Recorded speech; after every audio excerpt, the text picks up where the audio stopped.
up, guys? We're carrying on with the quiet apocalypse. Where are we? We are at this checkpoint. So we went from the Camp Carter. We couldn't find that building for some strange reason.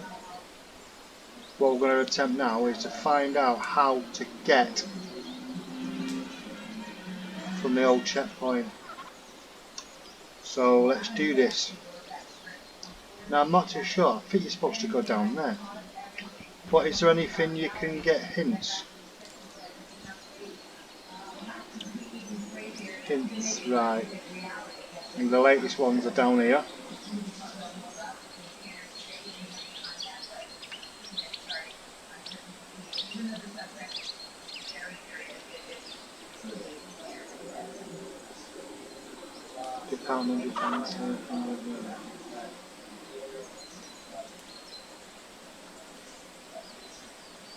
Yeah.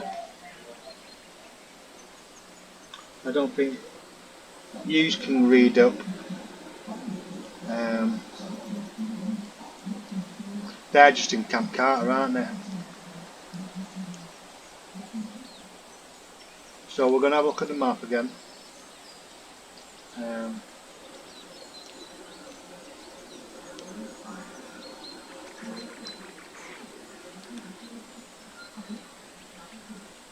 We got to find a way to this one.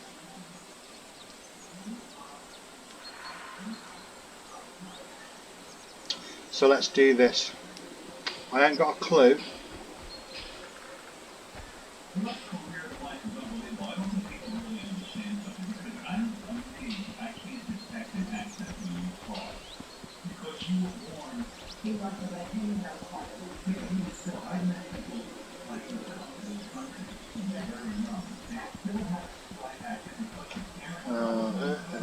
Right, I'm going to stick on the auto key. My little crusty knife.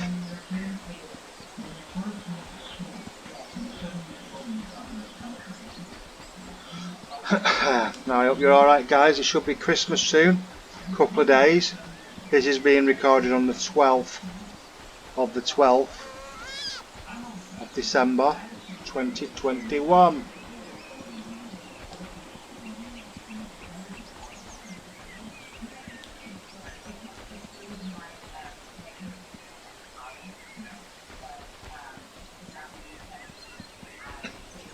I don't know the principle of where we're going, what we're doing. It's a shame you can't shimmy up that wall.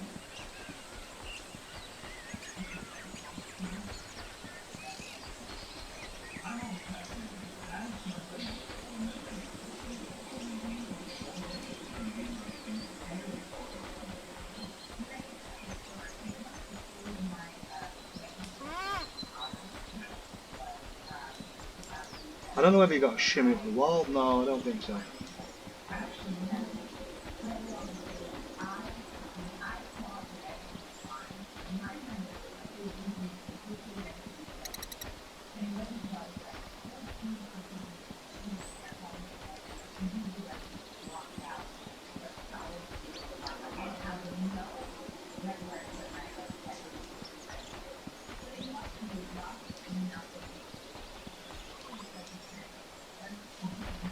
I actually lowered down the post-processing to see if it's low. It just seems to load massive maps. I think this is a 2 terabyte drive. I can't remember now. What the game's installed on. So it should be a decent speed one.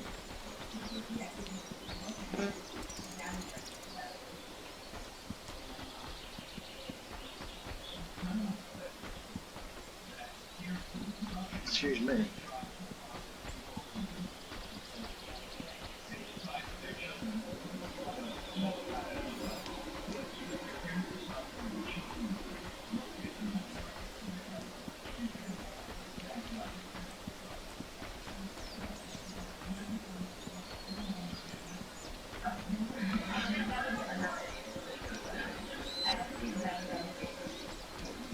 Well, tent this way.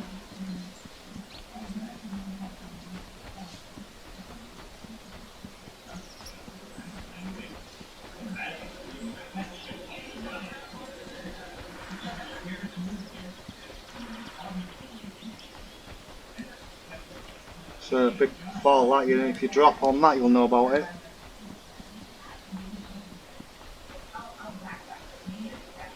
What is my wife listening to? I'm not, it sounds like Howard Stern. I don't like Howard Stern. Not lately anyway, because he's been saying some outlandish stuff.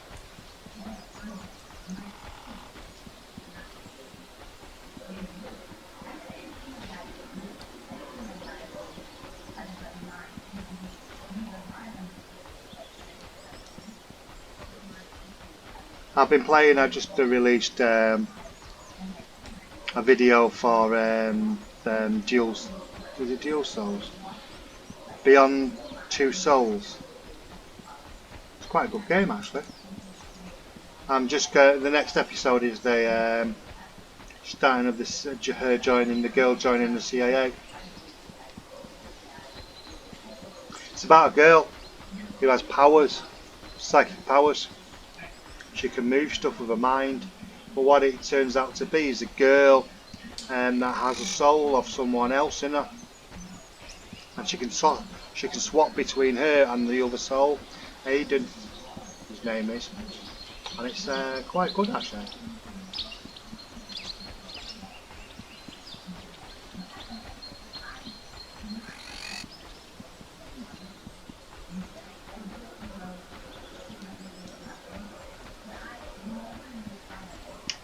I don't know whether or not, is there a hole or is it just a drop?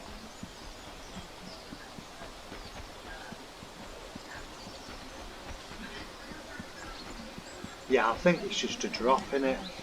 You look at that, there's nothing there, it's just, it's where your eyes deceive. It looked like there was just a big hole there, but no. So let's go for this.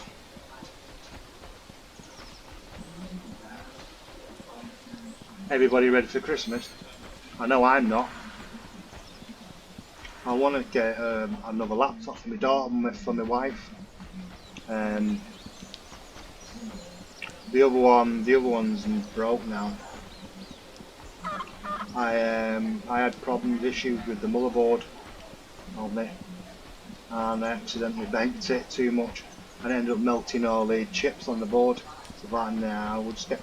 It's an old one anyway. It's only something like a 2-core or a 3-core. But the thing is, with me living in the Philippines, the prices of the technology is just diabolically expensive for what they are.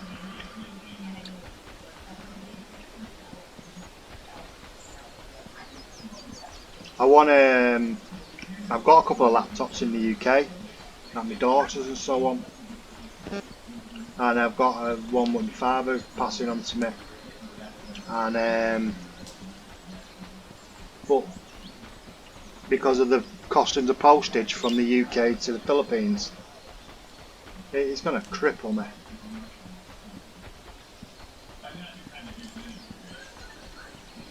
Well, it cripples anybody actually at the moment, because no one can afford it. Because everyone's on this fair long thing. I don't know how long that's going to last. They're already hinting on, Javid in the UK is already hinting on about people are going to start going into the lockdowns again because of this Omicron thing.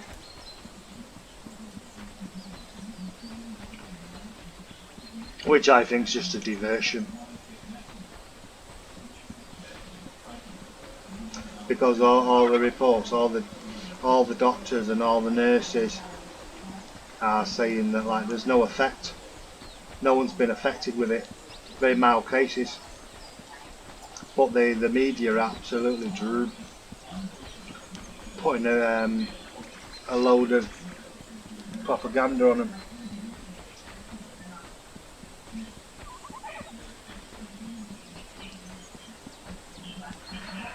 Well, there's not as much shrubbery. I think I've turned the foliage, sorry, the foliage down. It looks like clay. Is it me or does it look like clay? You know when you've been on the clay machine and you've scratched it down with a knife or something, or God's sake, it does, doesn't it? It's using the same texture repeated over and over again.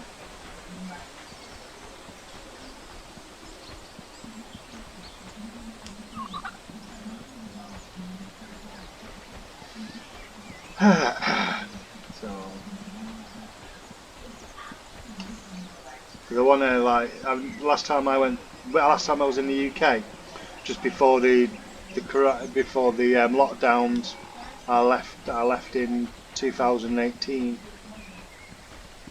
I left my main PC and a couple of laptops at my mother's. I do need to pick them up because I've got all my software on them.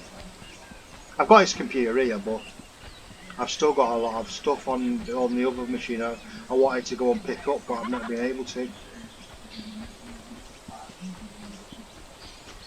But that would be like it'll weigh some weight. That does. It's in a fractal design case, a heavy metal one. You need about 3 people to lift it. Me and my mate took it upstairs. I had to get help with it from him to lift it up and take it upstairs. He says, "Oh my God, that's heavy." I had a couple of hard disks. Got about something I think it was about something 20 terabytes in storage. Not on that machine, but in separate hard drives and SSDs and all that kind of stuff. And I've got a NAS drive with all my backups. I had it connected up through NAS on the network through a router when I was in the UK. I could watch all my films. Probably got a load of stuff on the drive actually, but I need to wipe it because all my backups are Windows and everything, and all my resources are on there, and all my ex-customers. Because I also used to do web design, and I haven't done web design now since I had the stroke because my eyesight's not been clear.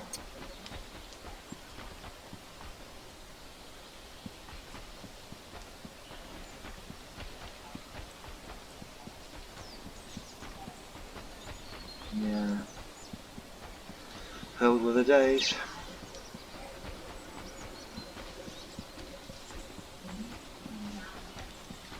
You recognise the difference between them. Like saying this PC I've got here is a Ryzen. I got it about 2 years, just before. I got this one just before we had the lockdown as well. I got it around about the same year as the lockdown. Actually, the day I had got all the parts and built the PC. That's loud.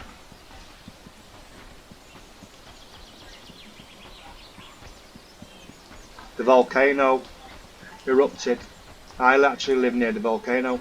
We're only say about 10-15 minutes away from the Tal volcano.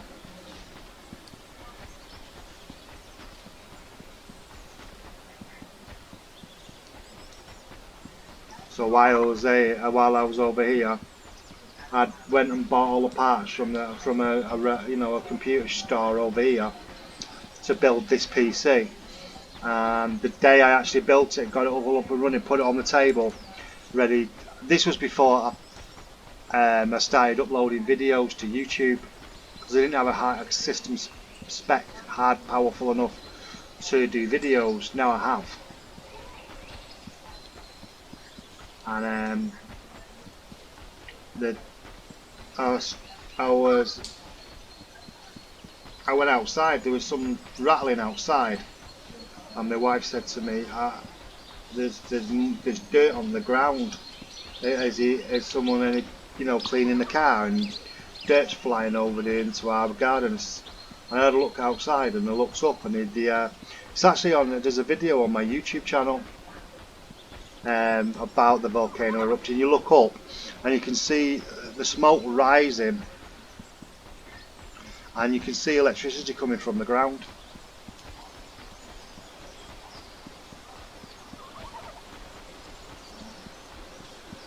So we stayed overnight that night, and all we kept getting was earthquakes, tremors and tremors and tremors.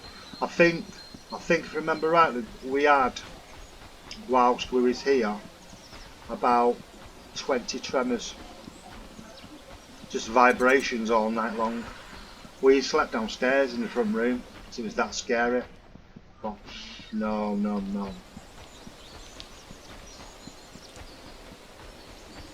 Anyway, my wife said was going to go to her auntie's, but we ended up saying, right, let's go on holiday instead. So we ended up going to Baguio, and that was that's a long ride on a coach, 8 hours from one side of the Philippines to the, well, from one side, we're on, I would say, like say the south side of, well, we were on one side of it, so let's say we're on one side of Manila. We had to go to the other side of Manila, so we had to pass through Manila.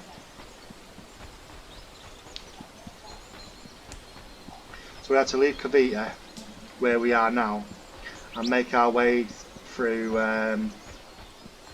Imus and all that, all the way through to a place called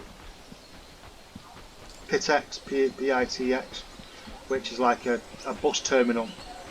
So we could mount a bus, get on a bus and go to Baguio. The Baguio bus is about 6 hours, 5 hours, something like that. Oh my God, I tell you something, the actual hills were like that on a bus. It was scary. It was effing scary. It's like that, literally, you were riding up on a bus, looking down like this. We got there at the night time, and it was just, we just went into a hotel and settled down for the night. Internet was good though, we had a good connection. I think it was about 20 or 30 megabits. But saying that, it was only a small hotel. You know, there's not like many houses.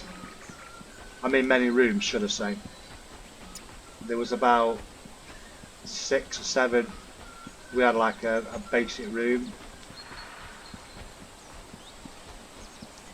The only thing I could say was the bathroom, the CR, was up on you had to walk up steps to it, and the water pressure wasn't very good, but it was alright. It was a nice room, but if you had a shower and you came out, you had to make sure that your feet were dry, otherwise you could go have an accident, because the footsteps down from the bathroom to the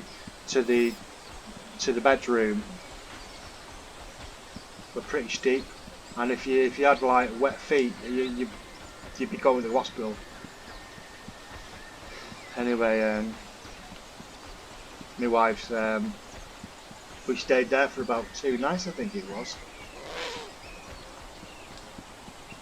Then we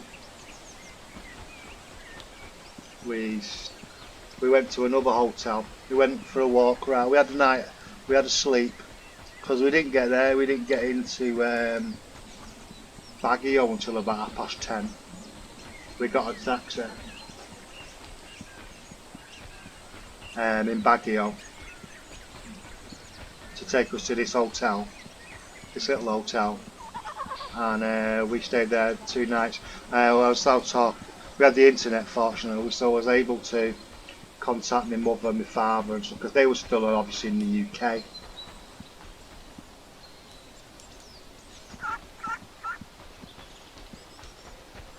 And my daughter, so she knew we were alright.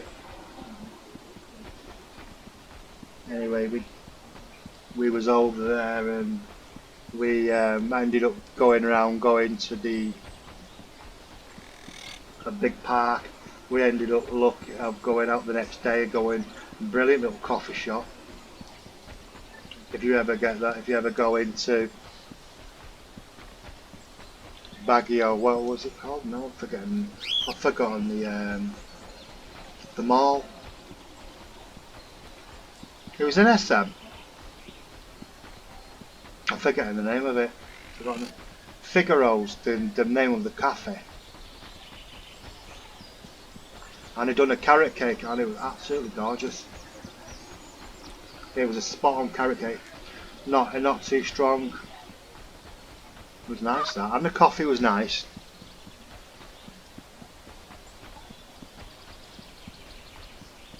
We say we'll go and try another food, so we ended up going to this cafe, this other restaurant, so to say, in the night time of that same day, and they were really rude.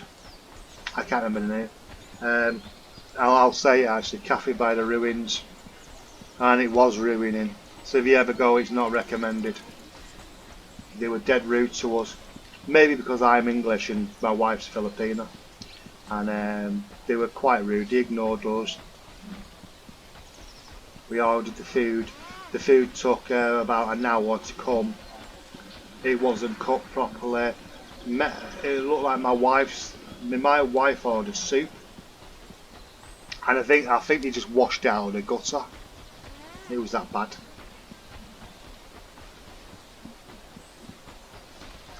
The only thing what tasted alright was I ordered a cookie type of a biscuit, but the biscuit was in the shop, and that was the only thing that was alright.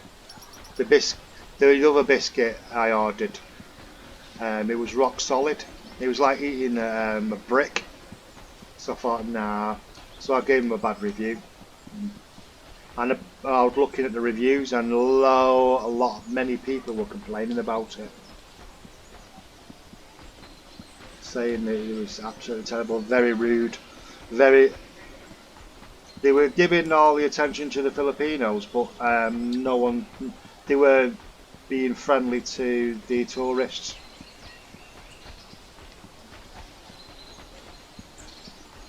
So we gave them a bad review anyway. You can't have people like that. Shops like that. They should have been reported. Anyway, we went along and went to the market there, a well-known market. It was nice actually. I picked up a couple of Nike and rock face bags, carrier bags, because we left Cavite with just normal bags. We had lots of stuff, so we needed to get some decent hold-all bags. So we ended up with some bags to put all our crap in, basically.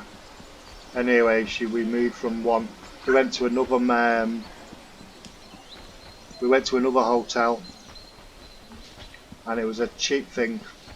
But where it was just next to a 7-Eleven. The other one, there was hardly anything open. 7-Eleven, but you couldn't. There was nothing to cook with. There was no.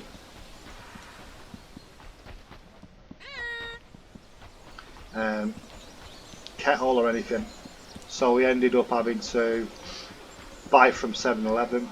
So it was like at 6 o'clock at night and at 8 o'clock at night. With me being English, obviously I drink a lot of coffee and a lot of tea, so we were spending a lot of money at a 7-Eleven. Bought some sandwiches and some bits and pieces like that. So and we was only there for 2 nights, and then I think we stayed about 6 nights, 2 nights every night, 2 nights for a week, you know, and then come back on the Saturday, I think it was, or Sunday.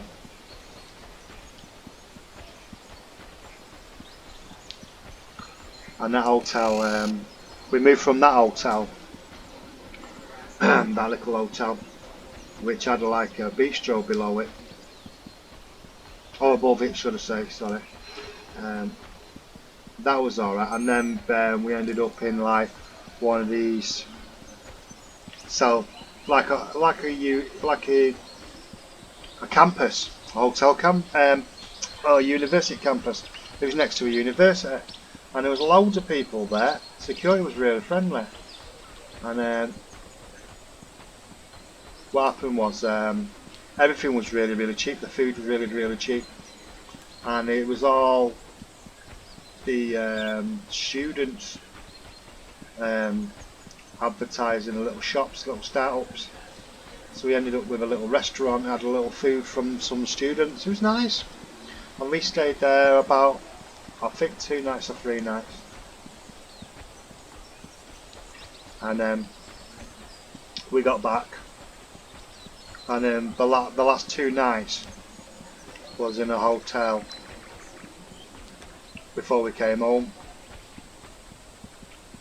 and that one was the only one where it was absolutely freezing. No, it wasn't. It was the other way around. Sorry, it was hot because the temperature control was broke. So all it was just doing was just blowing a hot air out all night. The windows were closed, so we were just, me and my wife were cooking to death. We got back to Tagatai, where we are. This is where we are, where we live, and the whole area was completely covered in volcano ash.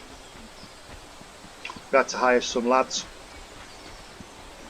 to clean up the roof of the house, but it was just completely a whitewash with ash.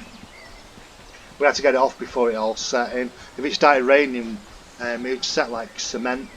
So we all cleared it all off, and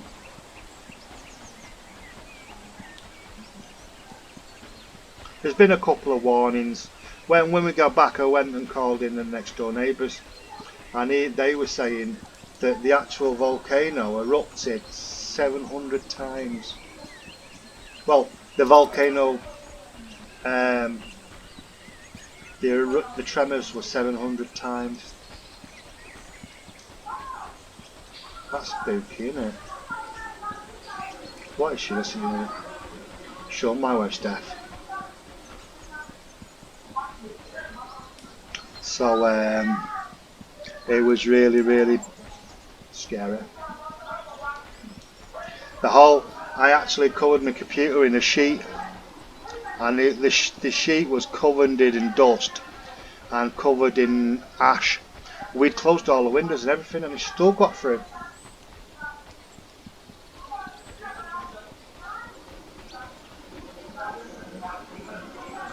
God, whoever it is she's listening to is loud. I thought Africans were loud at talking. No offence to them, but they do. I used to live next door to some Africans in Withenshaw, and you could hear them through the walls, and they were just normal talking, and they were screaming. But it was, to them it was normal. But it was maybe because we're just quiet, or I'm just quiet. It don't matter because my daughter's got the flat now, and she wears hearing aids, so she can just turn them off. She's deaf. Bless her.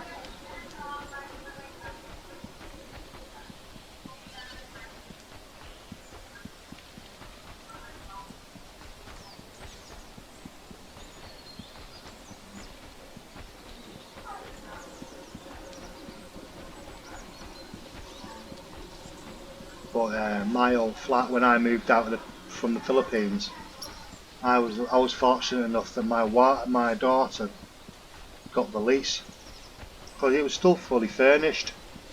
I still had a lot of my old stuff in there.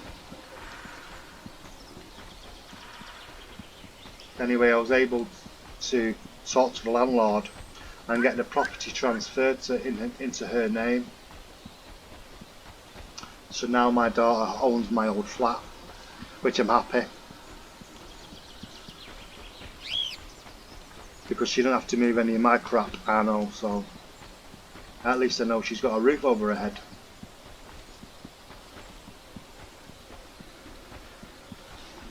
I ain't got a clue where I'm going. Jordan Bennett.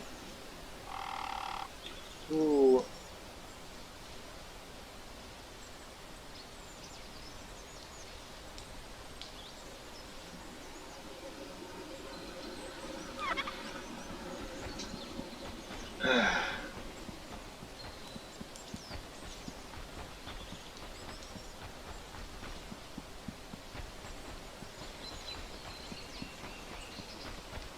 Yeah, me and my wife wanted to come back to the UK for a visit, or even perhaps stay for a couple of years and come back to the Philippines. But because of all this COVID stuff happening, and obviously with what was going on with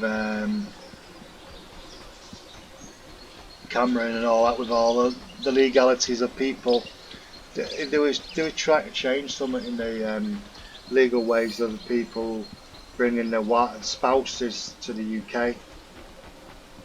So it's a lot easier to bring your wife or your spouse over to the Philippines than vice versa.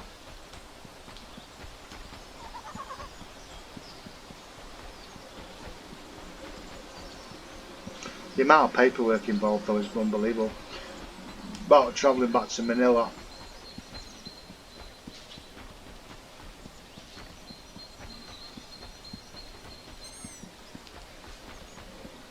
just constantly on a bus. But I've got a couple of years left on my visa, and I've got a couple of years left on my passport.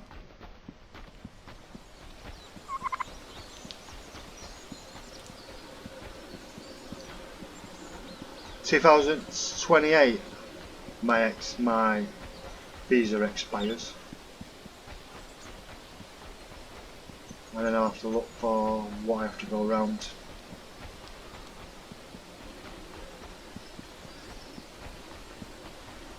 It'd be nice to see a road or something, the petrol station. Don't trust this. Is it too? Is it too? Yeah, I'm just going to be careful coming down there, because that looks too steep. Oh!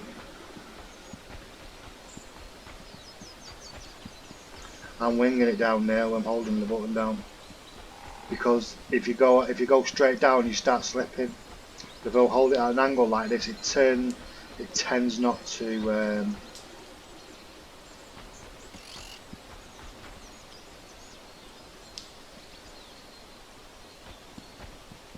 Now I think I can use it.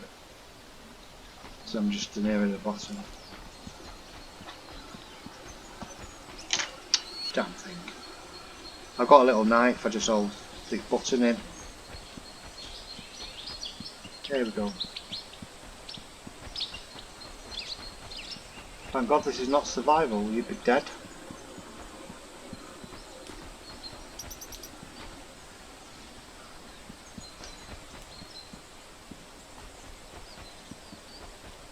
Stay there, there you go. It would be nice if there was a building, or a bit of POIs. Even a house in the middle of nowhere. Even it'd be nice if there was a bit of a lake. I had a couple of goats or something. Apart from the shrubs.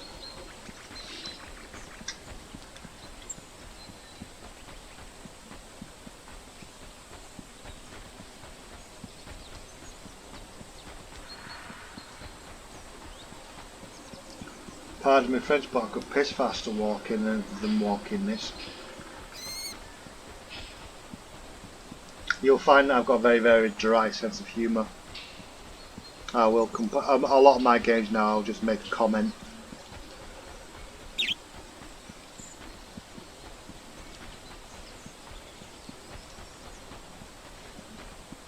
Be sure and watch some of my videos. I've done a lot. There is a couple. I've got one called The Lake, and I just rip into it. I take the mickey out of it. I don't think a couple would. Back then though, I didn't have a microphone, or I wasn't using a microphone because I wasn't going to be using it as talking. I only started talking when I started recording the thunderstorms and stuff. A lot of it's confidence. Plus when I was recording, it would stop recording. So I was having lots of problems. But now I'm alright, it seems to be okay. But yeah, I recorded in the early days. There was a good game called Detroit, Become Human, and this one what I've got at the moment is very, very similar to it. This soul one, Two Souls, Beyond Two Souls.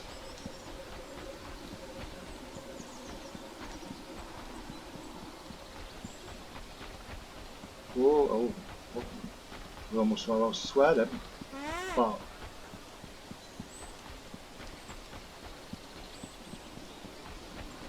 where are we heading? It's a bit frustrating really, because there's nothing here, is there? You know, it just seems that the developer, no offence to the developers, but all they've done is just created a load of randomly generated land.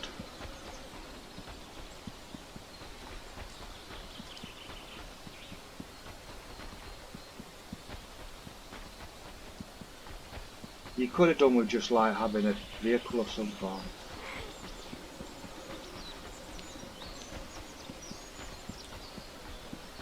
I'll tell you what has come on really nice. 7 Days to Die, the Fun Pimps. Their game's open world, fractal. Oh god, it's going to go dark in it.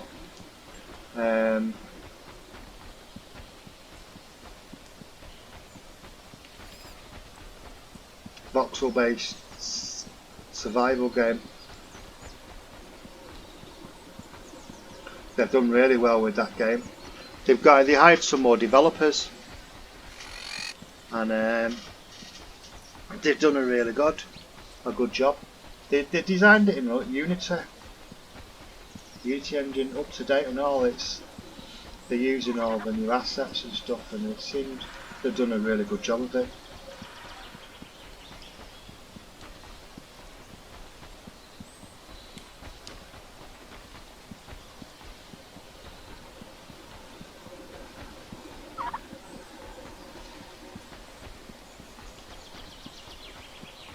There's one thing I never got into doing was writing games.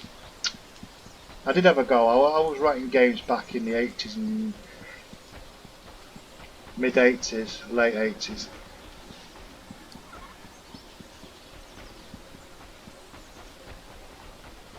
Way before the stuff what we got. I was writing it on Windows, you know, not in Windows, in DOS applications, writing within the environment of Machine Level and Visual Basic and BC7 and all that kind of stuff. Not like what we've got today. You've got Java and you've got Python and all that kind of stuff. It's quite powerful nowadays. And I think back when I started off, when I first started coding back in the 80s, I was writing on 8-bit machines.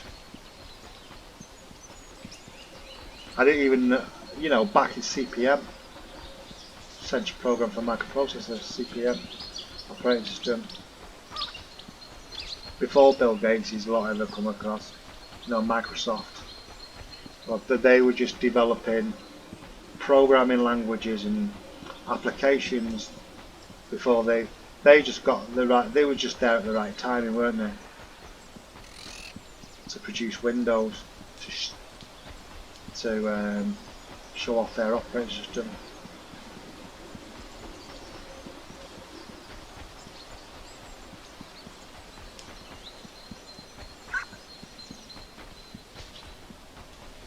They're using the same design tree, aren't they? Yeah, Windows. I thought to myself back in '86, I think it was. I thought it was really quiet. We'd not heard anything of Microsoft for a long time. The Amstrad 1640, was it? 206, I can't remember. It was a 8286 and a 640k one where the very first VGA cards were coming out. And I started using Visual Studio, not Visual Studio, Quick Basic. I was writing code in Quick Basic, it started to go dark.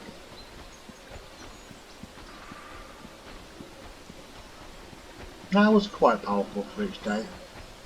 Quick Basic.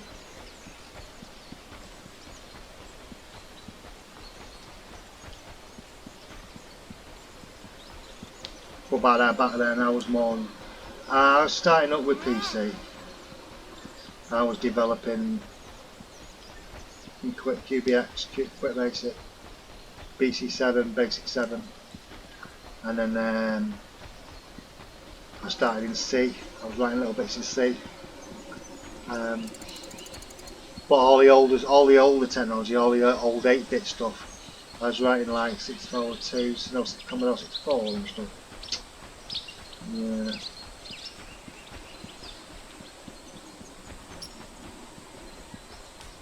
It's amazing how fast it changed actually. Because we was doing computers,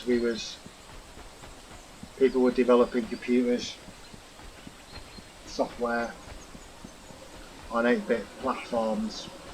I had, I think the best computer I ever had was an 8-bit one called an Einstein. Set on an Einstein, really powerful little machine actually. Actually, there was a test program done for the Einstein, and it turned out that in the list of about 20 computers, it turned out the fastest computer. Maybe it's because of the way that the basic interpreter worked.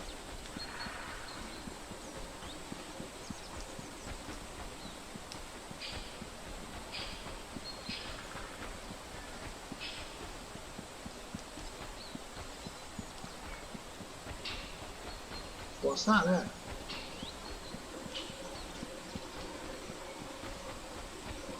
Oh, is that a building? Well, there's something there, isn't there?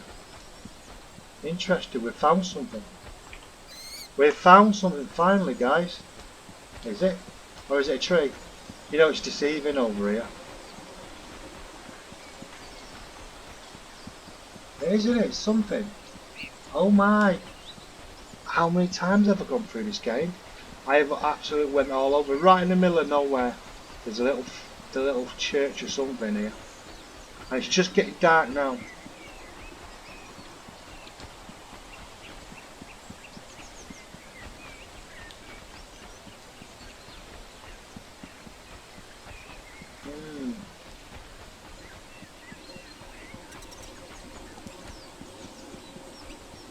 So this is where the save game's going to be. Just shows you what a bit of patience does, doesn't it? I think we'll get here before it gets dark.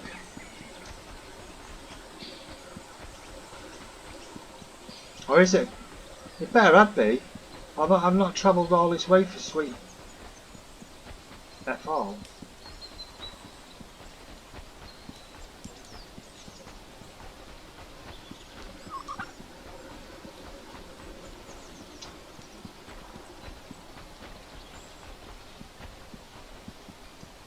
It's time to go dark.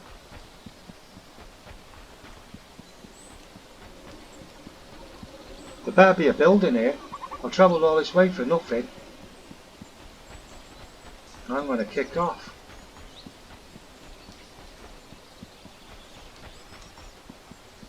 Ah, look, there is something. Finally, what is that?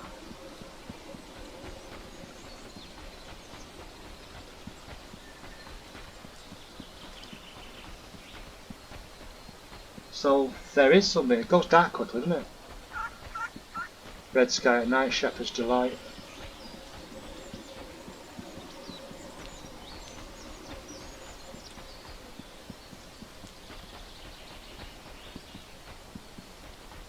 There is something here.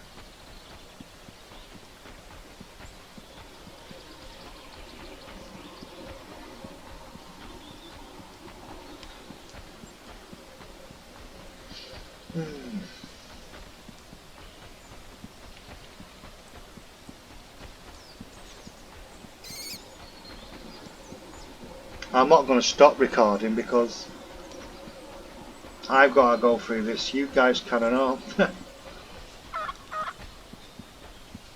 There's just a pile in the middle of nowhere.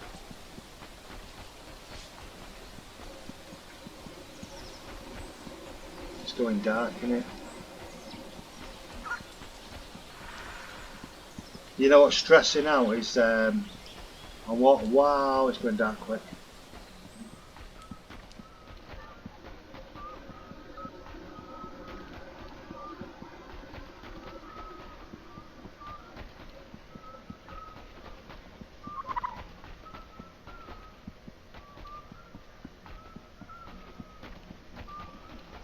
It usually lightens up, but it's starting to go dark now.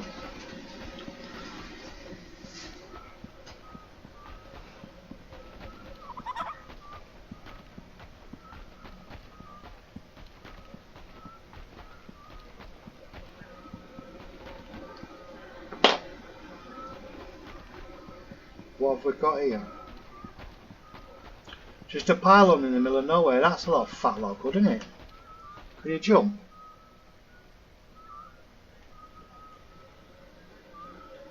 Ah! There you go. Go away.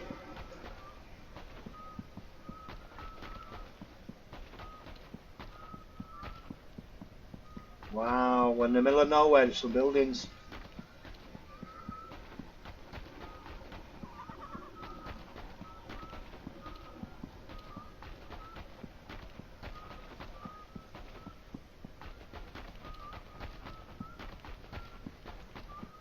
Patience takes you places. I looked at it. Right.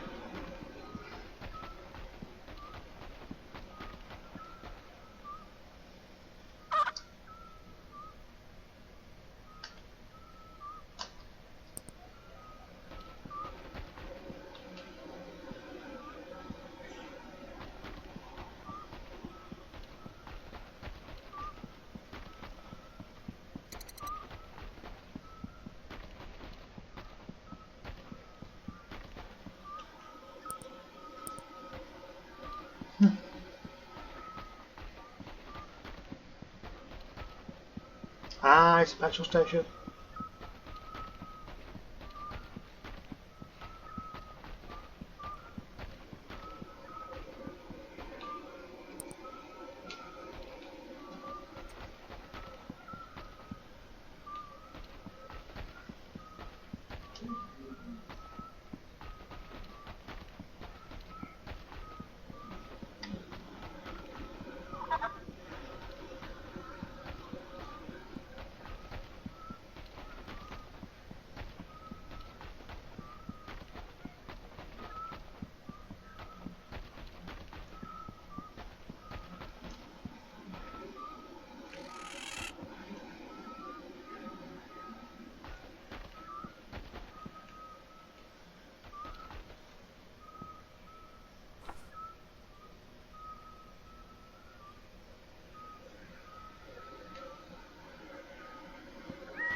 We'll just have a little look around because there is a save game.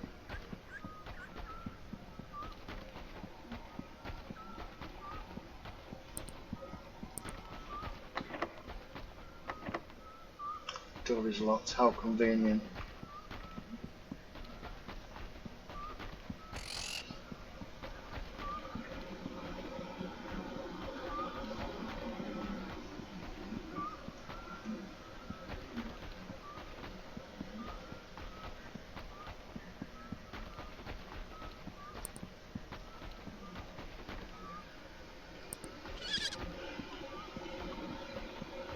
Well guys, I'm going to call it a night. Obviously I've spoke.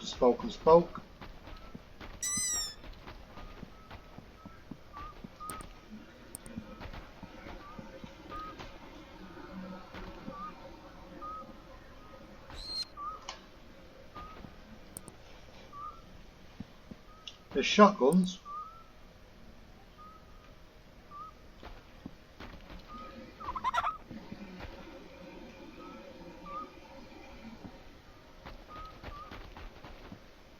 You certainly can't go through the door.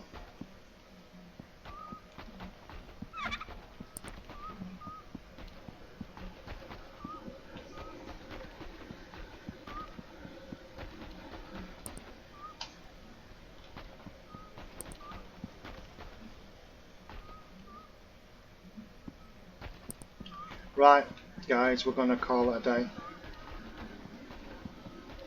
So we're just having a quick look round. But in the next video, we'll be here through the daytime, so I can see better. Anyway, night, guys. Take care.